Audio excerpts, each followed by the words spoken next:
Alright, lesson number one is that most cryptocurrencies are a scam. When I sat down on my computer 5 years ago to buy my first crypto, there were a lot less options than there are today. Now there are more than 20 million tokens to choose from, and that number is growing by the second, but the problem is, most of them are scams. And scammers have token launches down to a science. They know that new people are joining the space every day, so they run the same scam playbook on repeat, launching a token, hyping it up, and then vanishing with the profits. It's not about building real projects anymore, it's about extracting as much value as possible, as quickly as possible, before anyone realizes what's going on. One of the most popular websites for launching new cryptocurrencies is called Pump.fun, and it allows anyone with a few dollars to launch their own token on the Solana blockchain. So there are literally new cryptocurrencies popping up by the second. Since January 2024, more than 7 million tokens have been launched from this website alone. But according to a report from Solidus Labs, 98% of those tokens launched have been scams. But what defines a token as a scam? Well, only 97,000 of these tokens have maintained a liquidity of $1,000, which means these tokens are basically all untradeable. So if you didn't sell before the scammer sold, then you're left holding the bag and you have a worthless token. But people keep going back to these tokens because when they first launch, the scammers will use bots to create fake trading volume and inflate the price, which then attracts investors, and then once enough investors buy in, the scammers sell their portions of the crypto and then run off with a bunch of money, and then they go and do the same playbook on a completely new token. And this rug pull playbook is used all across the crypto space. It's not just on Pump.fun or the Solana network. So by sticking to more established cryptocurrencies, such as the ones found on the CoinMarketCap's top 100 list, especially if you're just starting out, you're less likely to get scammed. Lesson number two is that most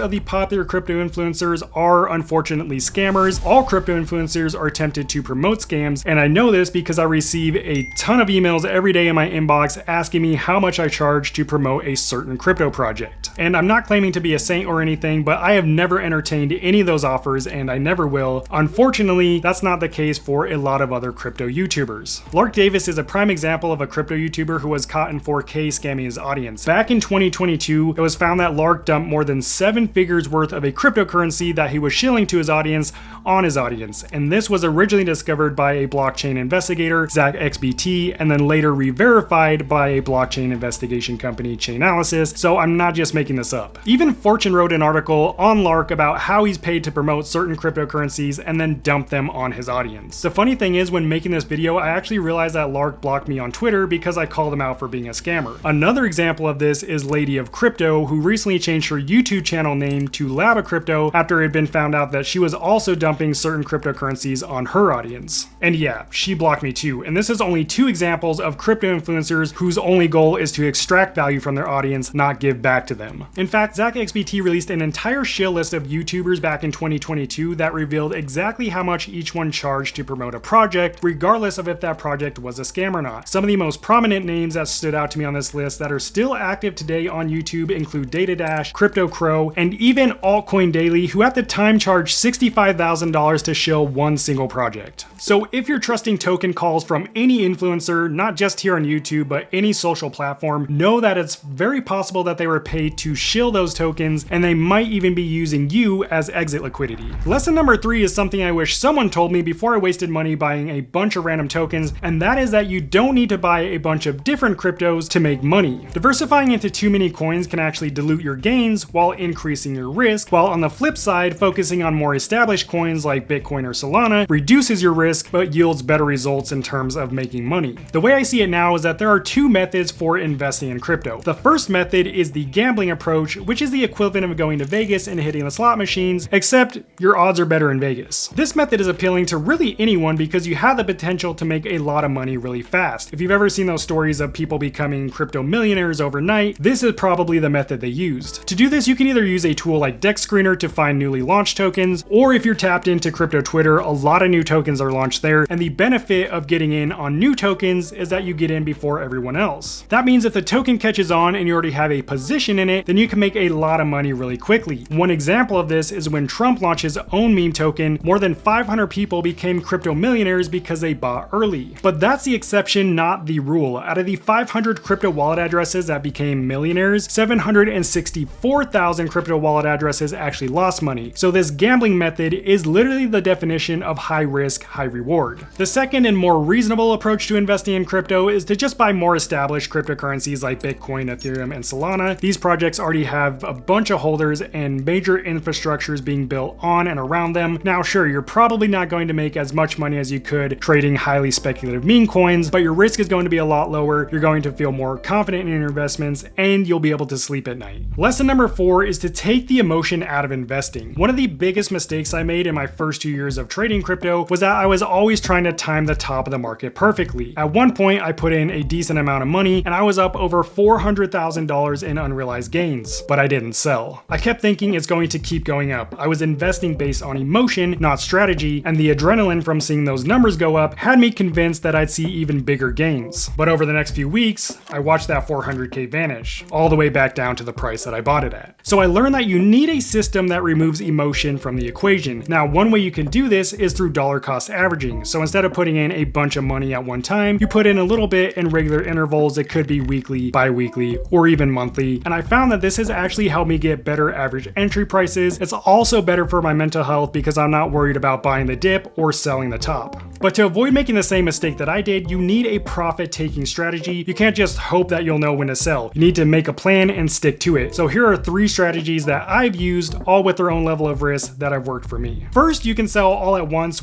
you hit your target price. This is the most risky strategy in my opinion because you never know if you'll actually hit your target price. Second, you can sell in chunks on the way up. So instead of selling all at once you hit a target price, you can sell in small increments as the price goes up. And this is more of like a medium risk level because at least you're taking some profit on the way up. And third is you can recoup your initial investment by selling just enough to recoup what you put in, and then you let the rest of it ride out in the market and hopefully make even more money. Lesson number 5 is something that everyone needs to know, but even more experienced investors still fail to realize this, and that is that market sentiment drives prices. It's not fundamentals, it's not utility, it's not even the tech. It's how people feel about the market that determines if the price of something goes up or down. Market sentiment is influenced by all sorts of things: news headlines, social media hype, regulation talk, and of course world events like war or elections. And no matter how revolutionary a project is, if the market sentiment is negative, no one's going to buy it. The truth is, most investors don't give a crap about technology. They just want to see the price go up. But this is powerful information to know because now you can use market sentiment to your advantage. Let's say you find a project that's doing something big, but nobody is talking about it yet because the market sentiment is negative. That usually means its value isn't priced in yet. So if your gut is telling you that something is undervalued, that's your window to get in early. Then all you have to do is wait for the market sentiment to shift to positive, and boom, easy win. One of the best ways that I found to actually visualize market sentiment is using the Wall Street cheat sheet, also known as the psychology of a market cycle. Now, no one really knows who made this, but it literally maps out how investors' emotions move through a cycle from euphoria to disbelief, then back down to panic and depression. It's not a perfect science by any means, but if you can line up the chart with the mood of the market, then you can at least get a decent idea of where we might be and whether now is a good time to buy or not. Then you can combine this chart with the current fear and greed index and get a better idea of where we might be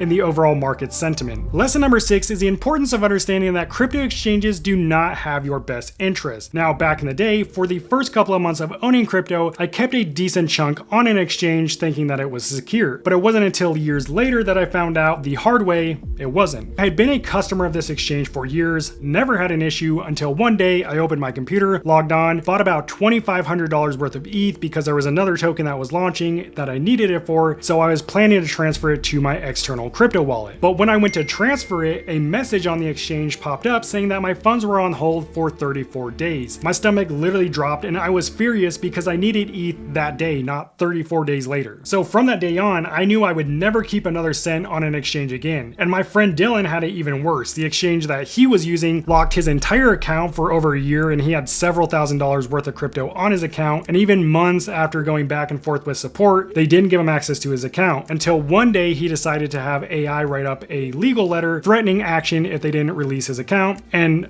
Magically days later, he had access. But Dylan and I aren't the only ones who have experienced stuff like this. There are thousands of Reddit threads from other crypto exchange users who have experienced something similar. And the only reason exchanges can freeze your funds or lock your account is because they own and control the keys to the wallets that hold your crypto. Exchanges are what's known as custodial wallets, and they are the riskiest way to store your crypto. Fortunately, I learned early on that a self-custodial wallet was the safest way to store your crypto and the only way to truly own and control it. So when I bought my first crypto, I already had a cold wallet, I just wasn't storing all of my crypto there yet. With a cold wallet, you control your keys so no one can freeze your funds, lock your account, or touch your crypto without your permission. Now, the reason you want a cold wallet over an app or browser-based wallet like MetaMask or Trust Wallet is because of how these wallets store your keys. With an app or browser-based wallet, also known as a hot wallet, the key to your crypto are stored on the software on your internet-connected device like your phone or computer. So if your device ever gets compromised, like you download malware or something, then your crypto is instantly at risk. But with a cold wallet, your keys are stored offline on the wallet in a secure environment away from the threats of the internet. So the sooner that you realize using a cold wallet to store your crypto actually puts you ahead of 90% of crypto investors, considering only 10% of investors use a cold wallet, the better off you're going to be. By far the best cold wallet for beginners and even some more experienced users is Tangem, at least in my opinion, and I think a lot of people from our community here on the channel would agree. It is the easiest wallet to set up and use. Even if you've never used a cold wallet before, all you need to set it up is your mobile phone, and out of the 4 million wallets Tangem has produced, not a single one has been hacked, so it's not just easy to use, but it's also really secure. If you want to learn more, I'll drop my full Tangem wallet review along with a step-by-step tutorial for how to use it down in the description that you can watch next. Lesson number 7 is understanding that operational security determines if you keep or lose your crypto. One of the most common myths is that once your crypto is secured by a cold wallet, it can't be stolen. That's simply not true. You could be using the most secure cold wallet on the market and still lose everything all from one simple mistake. So what is this mistake? Well, whenever you use your wallet to interact with decentralized applications like swapping crypto on a platform like Uniswap, you have to sign something called a spend approval. A spend approval is a self-executing smart contract, and it gives a platform permission to take a certain amount of crypto from your wallet in exchange for whatever you're exchanging your crypto for. Now, usually this is completely safe and normal,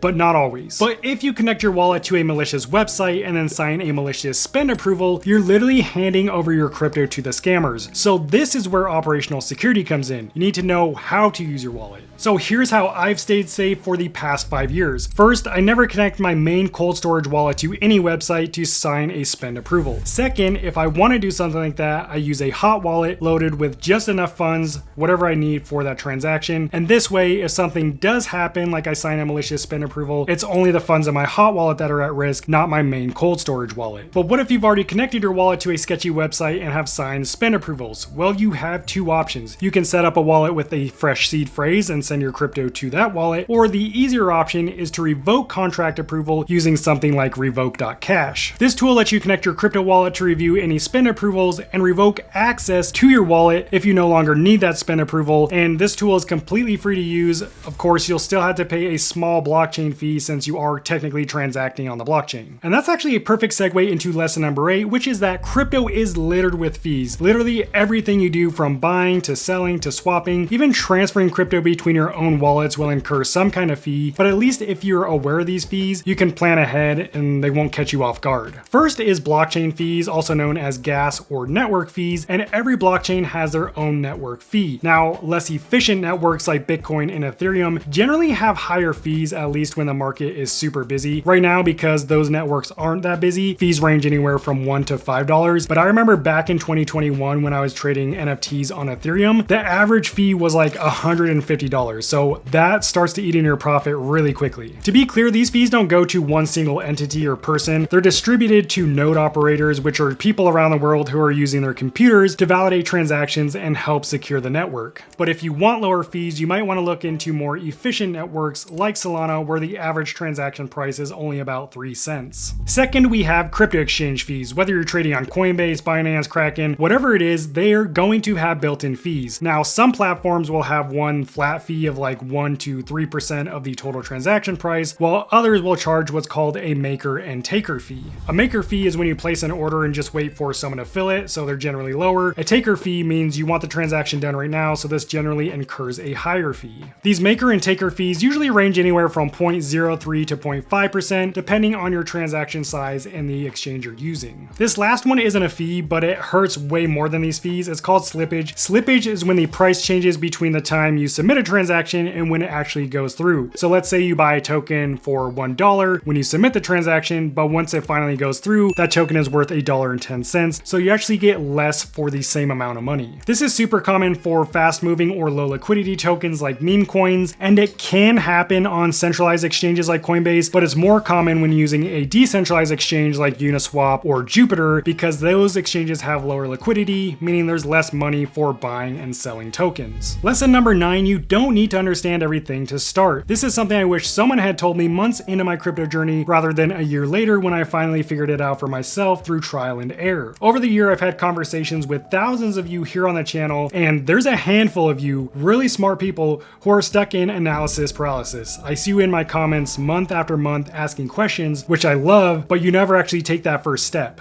And I get it, crypto can be extremely overwhelming when you're first starting out, especially when it comes to wallets and scams and sending crypto, but at some point you need to stop watching and start doing. And some of you don't even ask questions, you just assume it's too complicated or that it's not worth it, and then you're yelling at me in the comments like it's my fault somehow, as if the future of our financial industry should be easy to learn. When I got into crypto back in 2020, I had zero knowledge just like anyone else, except back then it was even worse because there was less content about how to do all this stuff, and most of the good content was hidden behind a paywall. So I did what I could, I took action, I made mistakes, and I learned from those mistakes, and that's the only reason I'm sitting here today on YouTube teaching others how to do the same thing. It's also led to opportunities like working with Gary Vee to educate the entire world on crypto and blockchain technology. But if you're still worried about buying the wrong crypto, getting scammed, storing your crypto the wrong way, that's why I created my Crypto Investor's Guide for Beginners, so check that out next. I'll see you over there. God bless. Peace out.